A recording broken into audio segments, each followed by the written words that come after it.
everyone for attending today. And as Cindy noted, this is being recorded. So I'd like to start with the Board of Health candidates. Could you describe what the duties of your role would be if elected to the board or re-elected? Well, you want to know from the beginning, or do you want a little history of it? Because it has quite a history that I'd like for the people that not everyone here was here when it originated. Mm-hmm. As long as you can fit it in 2 minutes. In 2 minutes, I'll talk fast. All Okay. right. I'm Alba Goulthorpe. I've been with the board since the origination 20 years ago. I had one day absent, and that was the night my husband passed away. Before I start, I want to tell you, if you're new here and you're wondering who I am and why I am, we were not the original board. The board itself years ago came with the nomination and the winning of the person who became the selectman. So when you were a selectman, you were automatically on the Board of Health. That to me does not designate a Board of Health person, because we stayed for the meetings because we were just attendees. You know, we weren't on the Board of Health, but my husband and I would stay just so that we could see what does the Board of Health do. But the Board of Health meeting wouldn't start till 11 o'clock because they did the selectmen's meeting earlier. So we sat through the selectmen's meeting, and then we waited, and sometimes we didn't get out till 1 o'clock in the morning. So I want you to know that we aren't appointed, we are elected. That's the only way I'm a political person. Other than that, we're our own people. Our laws are all cut out by the state. We don't have any gray areas. Everything's either black or white. We don't do favors for relatives, friends, neighbors, children, or anything like that. We care about your health. You have probably the best Board of Health that there is in the area that I know. I have been here many, many years. I moved to Plum Island in 1973. I have never heard a bad story about the Newbury Board of Health. So I think we're all blessed to have this board, the Board of Health.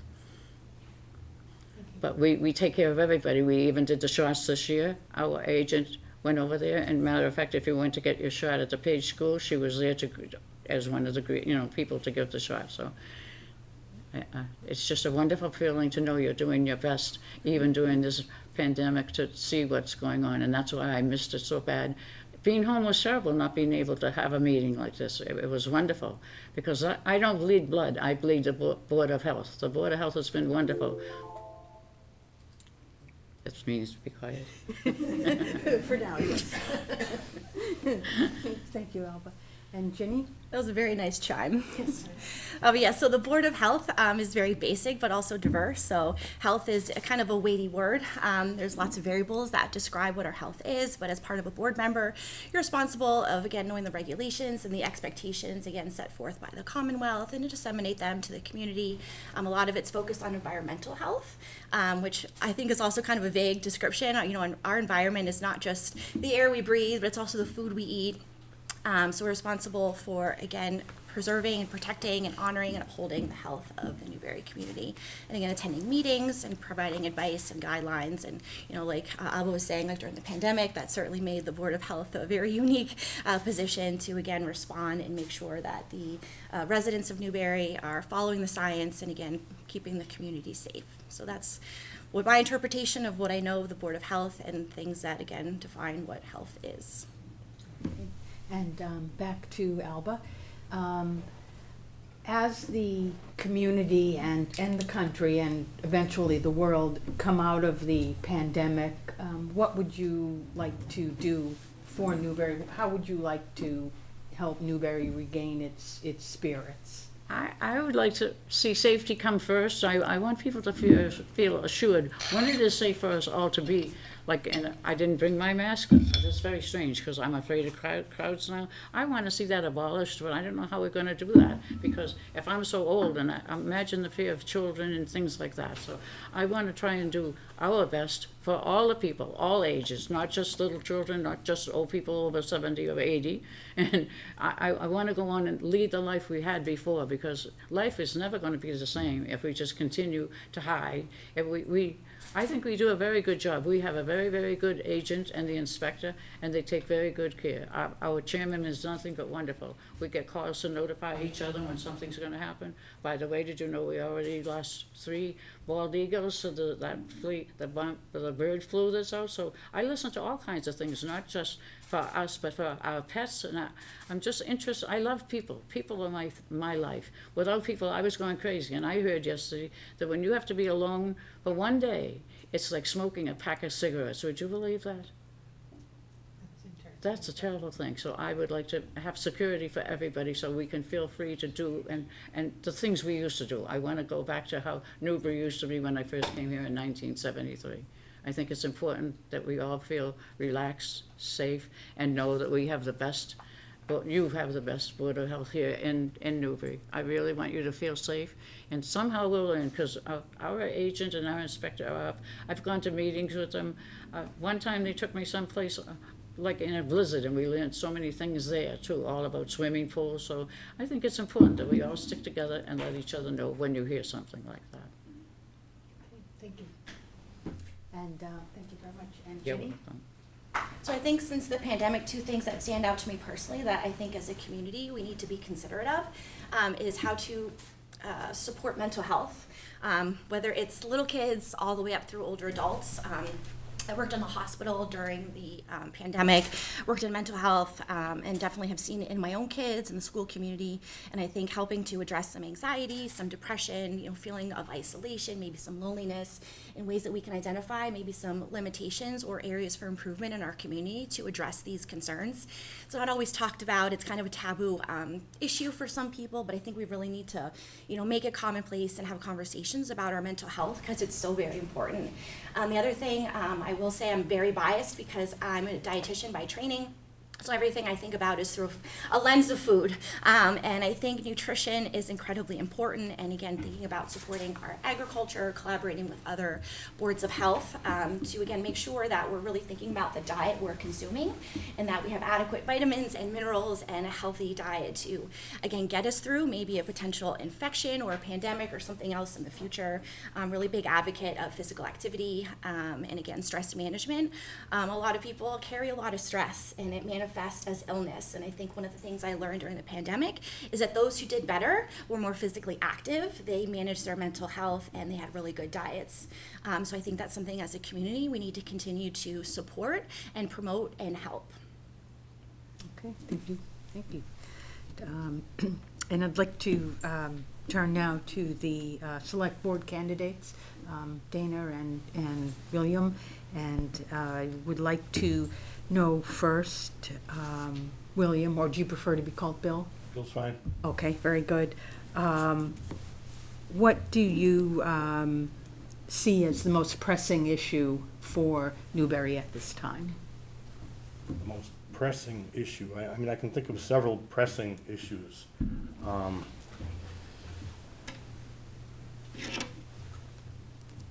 One of the most pressing issues, I think, is Plum Island and the coastline.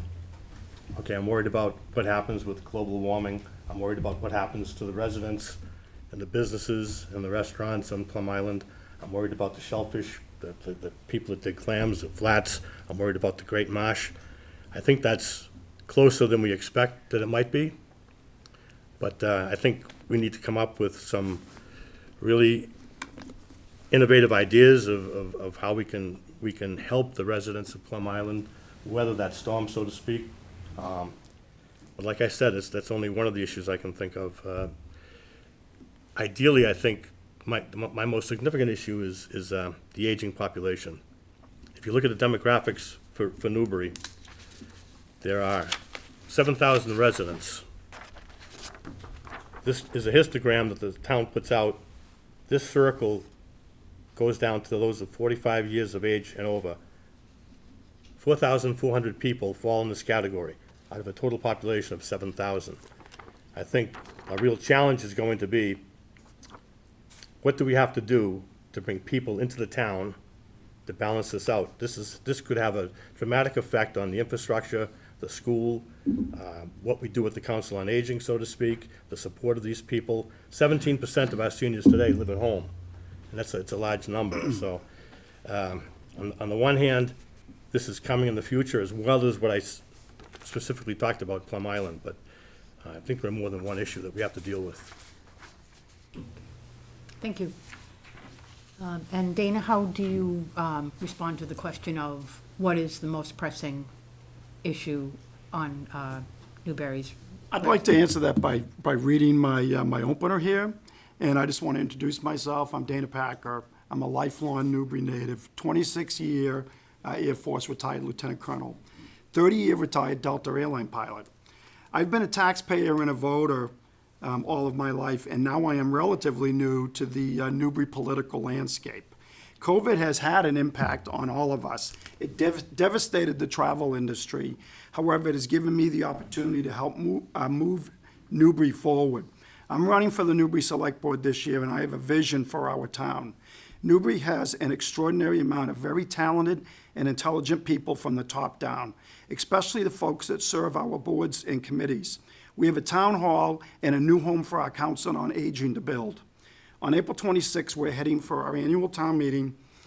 This will begin to shape our future for the next few years. In order to move Newbury forward, we need to do more than just be transparent. The citizens of Newbury are our legislative body. They get an opportunity to shape our policies and direction each and every year. Our elected boards and committees, along with our town administrator, work tirelessly at forming the town warrant. Newbury is a diversified community from the beaches of Plum Island to the farms and homes in Old Town and Byfield. Each of these geographically separated neighborhoods have very different wants and needs. I want to create an environment where we keep the citizens updated through education, information seminars, weekly newsletters, utilizing YouTube, Zoom, or a short presentation of the progress that we are making with these very important and costly projects. The byproduct of this will be soliciting citizens' feedback with polling, sending out questionnaires, and sometimes even having open debates how everyone feels about these very important issues. Hopefully, this process will significantly reduce the mystery of the outcome of the annual town meeting. That's it. Thank you. It's not exactly what I asked, but we'll take that up with the next question, which I would like you to answer as I ask it. Thank you. Back to Bill. Larkin Road, there's been contention between a neighboring community and Newbury.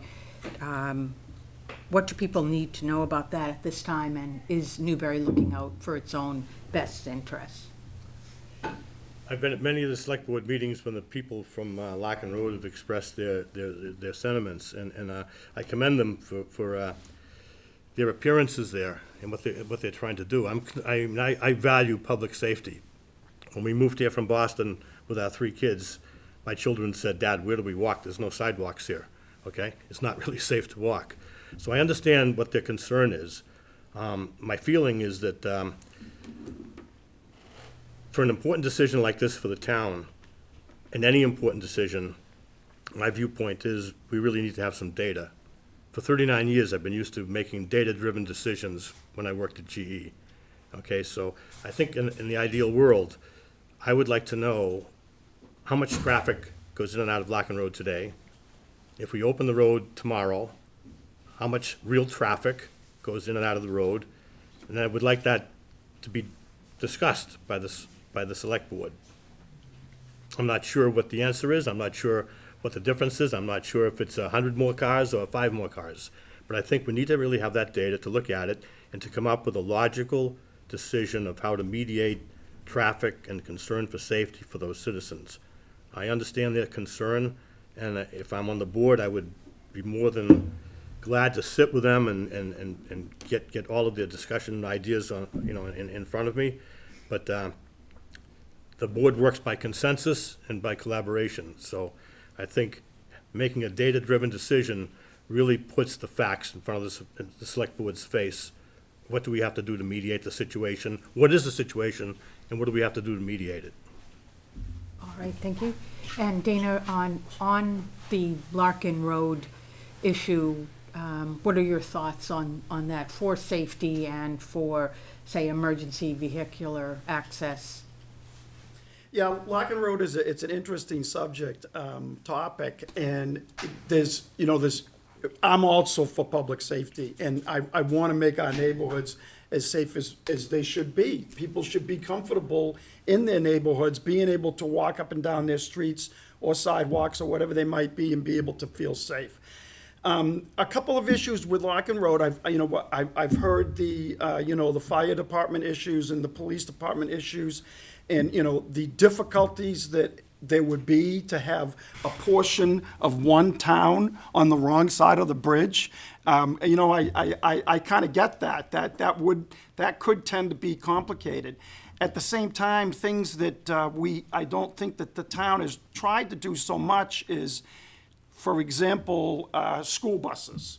I'm assuming that all the children that are now being dropped off from school I think they get dropped off at the end of the street and they all walk home, or their parents pick them up in their cars and they have to drive them home.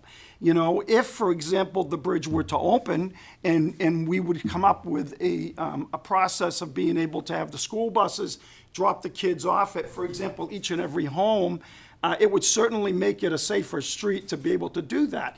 But no one has addressed this, and that's just one little small topic of the safety issue. No one has addressed the school bus issue.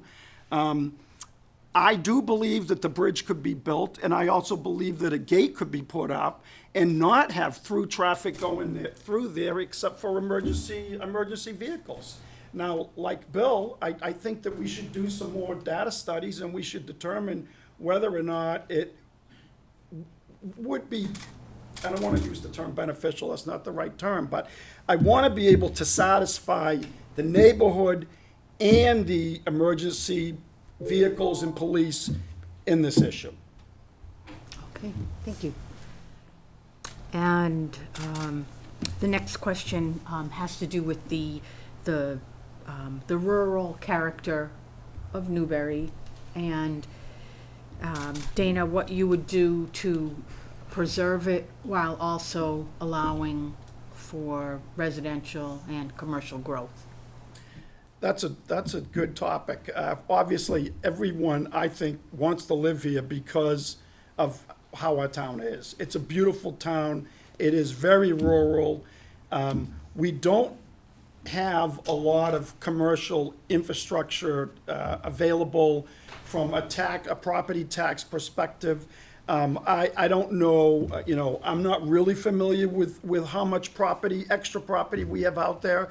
That would be something that I would like to look into, whether we could, kind of evolve some kind of industrial park area where that would be where those places go, and then we would also be able to have our communities remain with that, that rural front to them, that curb appeal, let's say.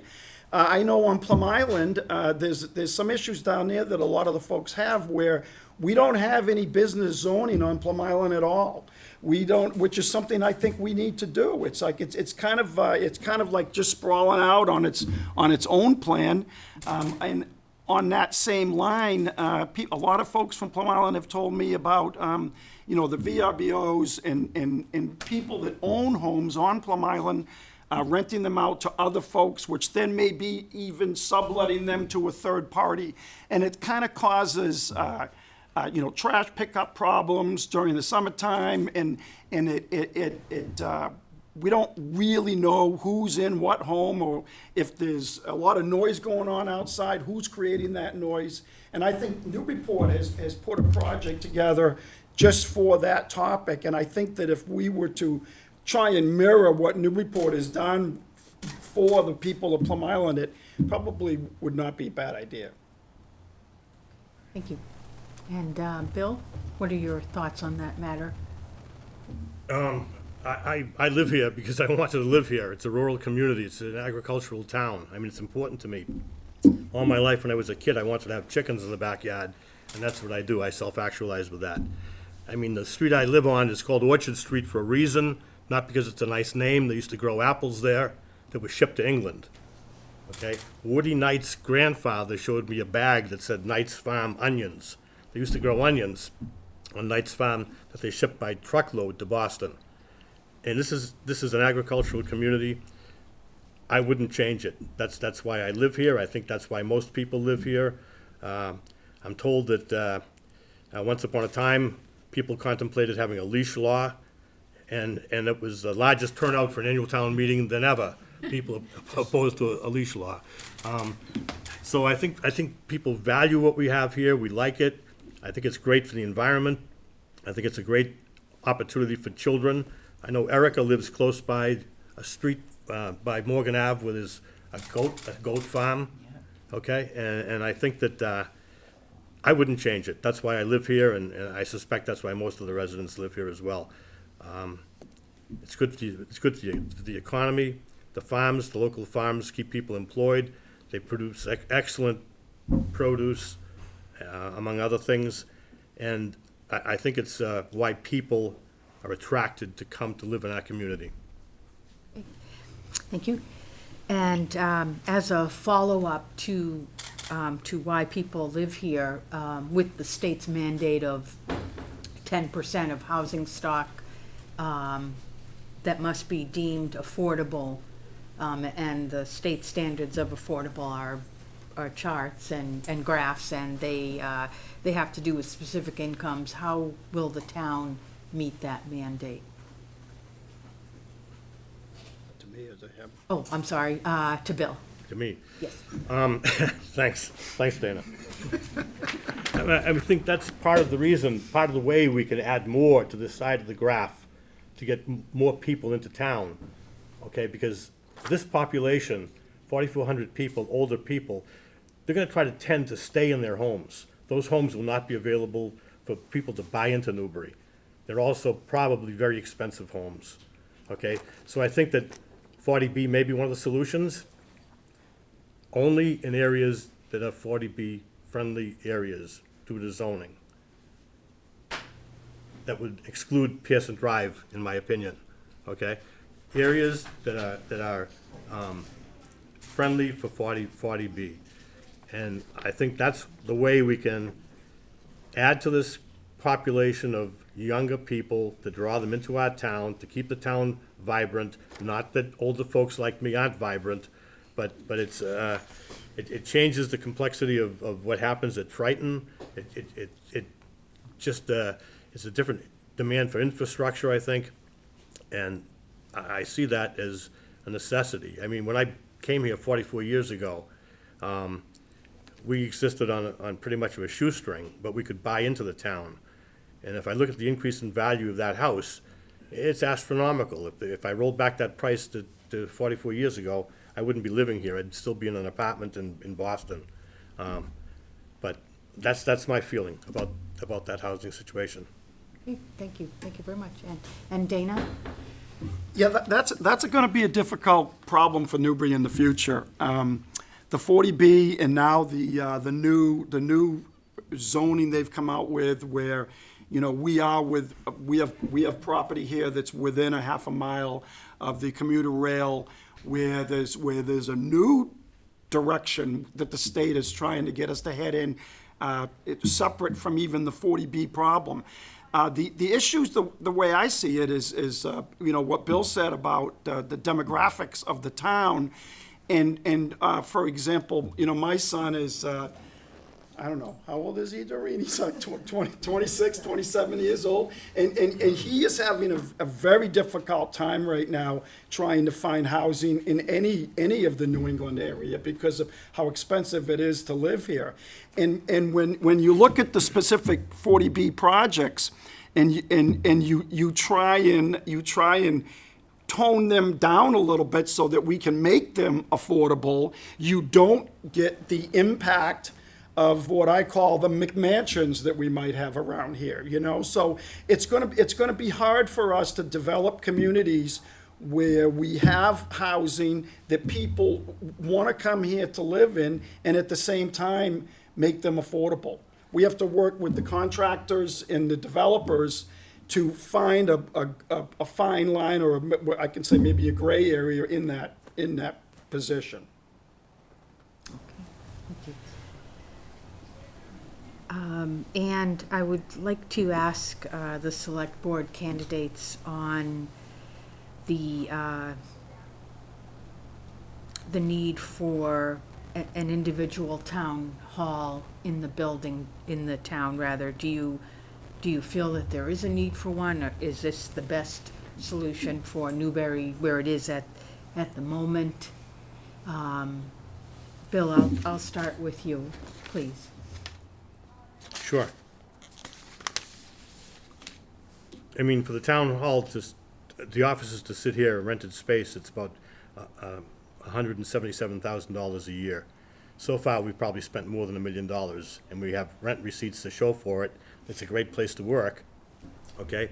But after that, I mean, at some point in time, I think that with the sound financial planning that we have in place and methodical savings, we've set aside a special account. We've got about $1,500,000 earmarked for a town hall solution. The rents we pay would fund an additional $4 million approximately that would be paid out off in 30 years. This means the town could borrow up to about $4 million, additional dollars, with zero taxpayer impact. I mean, that's a pretty significant statement, I think. I know we need to have a town hall. I feel that the right location for it, for a lot of reasons, is 25 High Road. But I think that we need to do this with a minimum of taxpayer impact. I mean, I'm on a fixed income. A lot of the people that live in town demographically are on fixed incomes, and I think the town has been significantly cognizant of sound financial planning to allow something like this to happen. I'm not convinced that we need a combination town hall center of excellence. I mean, Council on Aging. It's a mistake my wife keeps correcting me on. When I worked at GE, the factory I worked in was called a center of excellence, so I'm sorry. I mean, I think we need a 25 high road solution, and I'm anxious to work on that. Okay, thank you. And Dana, how do you feel about that question? Should there be a new town hall by itself? Yes, I do believe we should have a town hall. I understand that the facility we're in right here, if you want to take a look at what the new facilities are going to cost us, you could say that we could stay here for probably 10 or 15 more years and break even. But then you wouldn't have that beautiful rural Newbury community that you could walk around and say, hey, look, that's my town hall over there, and it's a beautiful place. You know, the town hall kind of showcases the town itself. And you know, living here all of my life, I would be very proud to have a brand-new town hall to showcase our community. And, you know, this is a great facility right here. But if you step out on 95 and you look at it, it doesn't have a huge amount of curb appeal, you know. So I think I also am in favor of on Morgan, you know, the corner of Morgan Ave and High Road. I think that is the location. I know that there's quite a few people, or a handful of people, that don't want new construction there. They don't want their neighborhood to be torn apart again, and I totally understand that. But I also feel that I would like to see the center of town moved back to the center of town, and not necessarily a combined town hall COA building. I don't think we have the space or the room there, but that is going to be one of the challenges that we're going to have in the next 3 years, certainly. Okay, thank you. And again, staying with select board candidates, what else needs to be done in town that hasn't yet been discussed? Say 2 other matters, that whether it's roads or public safety or regionalization of public service with another community, say as far as fire services. Is there anything else that hasn't gotten enough attention in town? Bill, please. Me? Yes. Okay. I call it Kent Way and beyond.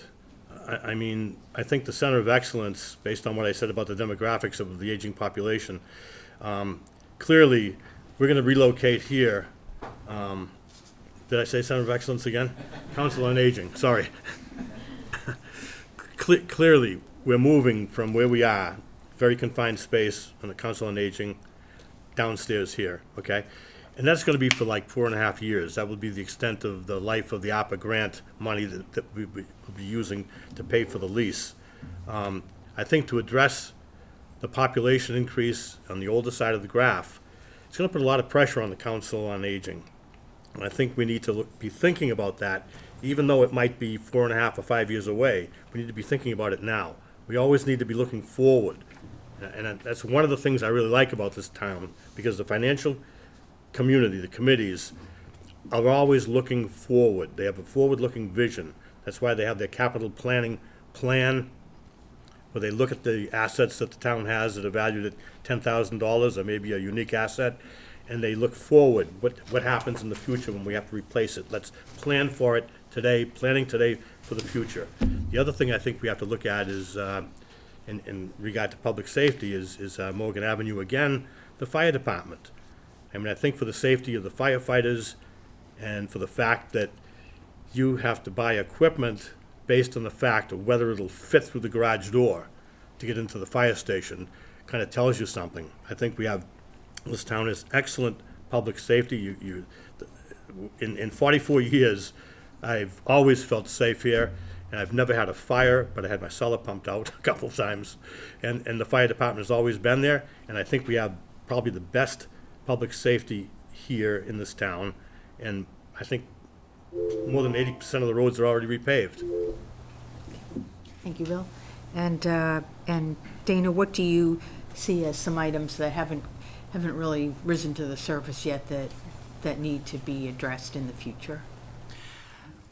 Well, I'm looking way out here now, and I think that some of the town's biggest liabilities right now is our pensions that we're going to be running into in the future, and of course the major upgrade that Triton is going to have to go through here soon, I believe. The fire department issue is I don't know a lot of information about what is really going to happen between the Byfield station versus the station that is in downtown Newbury. I'm not sure if we have a plan on trying to combine those or shut one down or open one up. I do know that will be another issue that we're going to have to deal with here in Newbury. You know, I wish I knew more information about where the future of the fire department is going to go.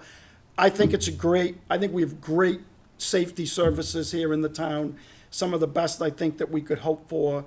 I also happen to be a boater, so I love the town landing, the town docks, Parker River. You know, we don't talk much about the beaches in Parker River and the great recreation areas that we have. I know that the Recreation Committee in the future is looking on how to expand on those spaces. I think that's wonderful. I think COVID may not be gone forever, and if we could take some of our outdoor spaces and make them more 3-seasonable, we may be able to use them for events such as what the COA might need, or even anyone else who wants to utilize those facilities. So we've got a lot we can do. I think the town has done a great job on the roads. We got some of the best roads in New England, so.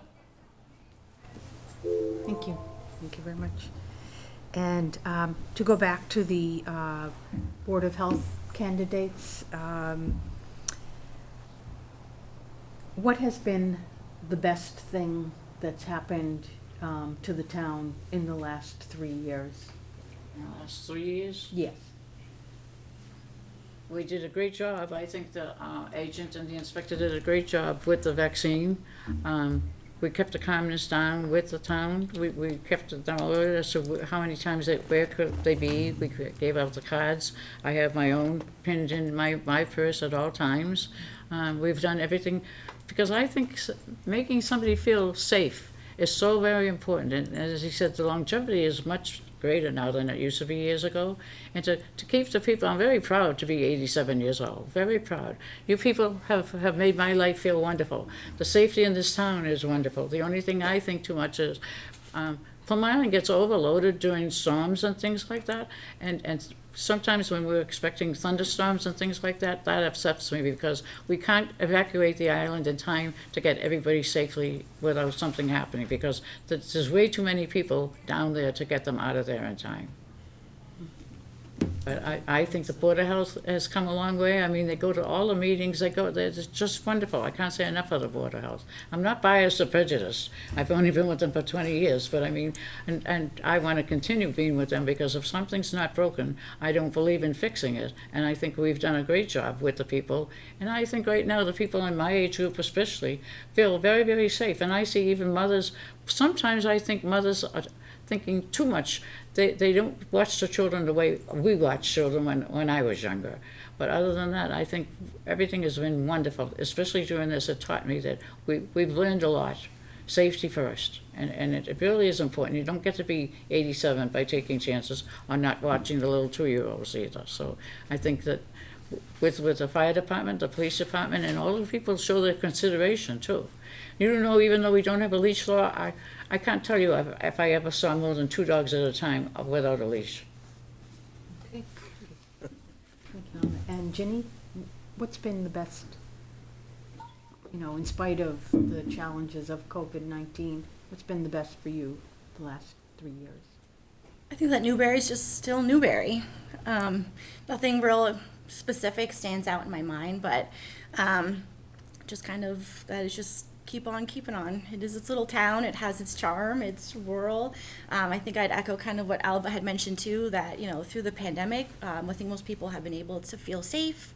I have kids in the school district, so definitely seeing them be able to return to school and to feel safe in their community, and some of the decisions that were made about, keeping them healthy and safe at this time. So I guess just that Newbury's Newbury. It didn't really change that much, which I guess says a lot considering how much change has been going on. I was going to make a really bad joke that in the past 2 years, maybe it was the golf center, but I'm sure that might bring up some emotions. But I'm a direct abutter, so the golf center is literally behind my house. But for me, that has been a highlight as something that we can engage in terms of physical activity. And again, having pretty much an all year round opportunity to engage again and swinging some balls. So that's kind of a fun little highlight. But again, just going back to what I said, I think that Newbury is still Newbury, and that our kids are able to go to school. And again, I do think and echo what's been said, that Newbury has a lot of charm, it has a lot of appeal, and it's safe. It's a nice place to be, and I really feel comfortable here, and I think a lot of other people do. And the more I talk to my neighbors, kind of coming out of the shell of our COVID hibernation, I really like our neighbors, and it's fun to learn more about them and to see them out and about, and to see faces. So that's been great. Okay, thank you. And I just wanted to go back. This will be perhaps a different way of doing this. I had meant to give everyone a chance to introduce themselves, a little bit about their background, and then at the end of this time, wrap up why each of you are running for the role that you are running. So we'll kind of set the Wayback Machine a bit, and I'll start with Dana. Would you incorporate a bit of your introduction to the audience and why you are running to be a select board member? Sure. I see a vision for our town where I really feel as though I can be a part of that vision. I want to try and encourage all of the town people to work together and come up with some common solutions that we can all live with, which is going to be a difficult thing to do. I think that I have the capability of being able to go out into the neighborhoods, grab some of these that people that may not necessarily agree with the town politics right now, and be able to pull everyone together and come up with common solutions to some of these very difficult problems that we're going to have in the future. So I want to try and help the town transparency isn't going to be just enough. I think that we need to get out there and we need to beat the bushes and we need to have polls and debates and healthy discussions, whether it be at the select board format or whether it be a whole different type of meeting altogether, and solicit the attitudes and what the folks in these other neighborhoods really want to see how their neighborhood is shaped. And I think I've got the capability of pooling all of those folks together and working together as one single group. Thank you. And Bill? Same question. Yes, please. Why am I running? I'm running for the select board because I care deeply about the town. I care about its history, its character, its future, the residents, and the employees. I have a demonstrated track record of town involvement. I am a constable, an elected constable for 4 years. I am the Veterans Grave Officer. I've done that for 3 years when Don Jarvis relocated to Haverhill. I serve on the board of directors of the Council on Aging because I am part of that population. I engage with people at the Council on Aging in their activities. For me to walk into the Council on Aging and hear people say, oh, it's a man. I mean, I'm not advocating it as a dating site, but men really don't go to the Council on Aging for activity, okay? But we have a plan in the future to try to get there, okay? Maybe a man cave, I'm not sure what. But I have a demonstrated track record of involvement. I've been to probably 95% of the select board meetings. If you look at the tapes, my wife is sitting where she usually sits. You can see the back of my fat, bald head in the first chair in the first row. I go there because I want to find out how they operate, what they talk about, how they talk about it, how they talk to each other, and I've learned how to do that and how not to talk to each other and how not to talk to the public as well. It's been very informative. I've given demonstrations at the select board meetings. I've supplied data to them about communication. I asked them to get involved with a senior safety program, and the fire chief submitted a grant and got $2,800. It's going to be used for fire, smoke alarms and carbon monoxide alarms for our senior citizens. That's because I sort of poked that bear. I have the passion, the skills, the vision, the drive to help Newbury continue, and here's my agenda: to be the preferred town for many more generations to call home. With your vote, I'm done. Thank you, Bill. And Jenny? I'm running for the Board of Health because I'm looking to get more involved in my community and to give back. I am not a native Newbury individual. I was not born and raised here, but I grew up in the middle of nowhere in Pennsylvania. So I'm used to a rural living. I'm used to a small community. We had less than 6,000 people in my hometown. I knew everybody. I knew my neighbor's dog, their cousin, their sister. Like, I knew everyone's business. So I'm used to that. And I like that even though I'm a transport, I still kind of have that small town feel of what I grew up with, and I really liked it. For the past 20 years, or basically, I guess, since I was 13, I wanted to be a dietitian. I took a home ec class, and it changed my life. So I became a dietitian, and I love food. I love cooking. I love eating. I love talking about food. I've been in a hospital setting. I work in acute care. I've worked in nursing homes. I've worked in community hospitals, and I really have enjoyed being a dietitian. It's great to get paid to talk about food, but I also get paid to work out. I'm a fitness instructor, and we can't talk about food without talking about fitness. And actually, we talk a little bit about the Council on Aging here. I'm really excited that we have this large older adult population because I love working with them. I'm teaching a class right now called Life Cycle Nutrition, and my students are learning more about geriatric nutrition and considerations there and what helps keep us healthy and vibrant in our older years. And we actually have an assignment I've created about the Council on Aging, and I think there's a lot of opportunity for nutrition, for physical activity, for engagement. I'd love to be more involved with that project and again do more for our seniors. We're all getting older every single day, and how can we continue to do so gracefully and live really well? So I think my experience as a food professional, as a nutrition professional, again working in hospitals, being an educator and being a mom, these things are really important to me, and I think that there's a lot that I can give back to the community, and that the community hopefully will give back to me too. Thank you very much. And Mine might sound selfish, but when I got sworn in the first time, I believe I said something to the effect that I was going to give it my all. Well, guess what? The marriage vow ends from sickness and health till death do us part, and I haven't seen my name in the back of the Daily News yet. So I want to keep doing this until God calls me to my other home. And my relationship with the town and our whole board with the town, you never hear that the Board of Health, at least I never hear, has done blah blah interfighting or things like that. I have heard, because I have been confined to the house, and there has been no meetings like this where people would stand up and say something and things like that. That aggravates me no end. I have never seen those same people or heard of those people joining and say, gee, I would like to join the Council on Aging. Maybe I could become a human being like these people are, instead of just voicing opinions out of nowhere. And some with deep frustration. It really upsets me because it never was like this. Never was like this.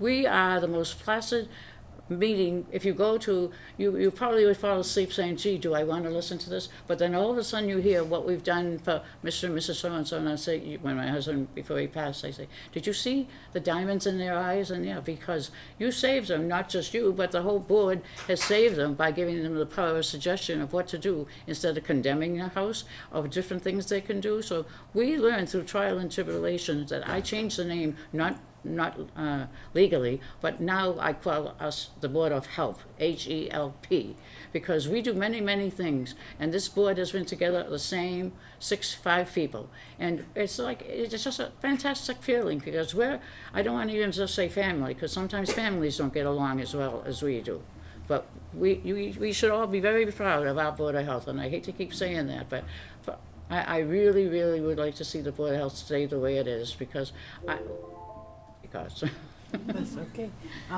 Thank you, everyone. Thank you for participating and for being here today. Thank you for moderating. Yeah, thank you. You're welcome. And thank you, everyone, for coming today and listening. And as far as going forward, there will be candidate profiles running in the Daily News ahead of the election, and letters to the editor are always welcome, and thank you again. Thank you.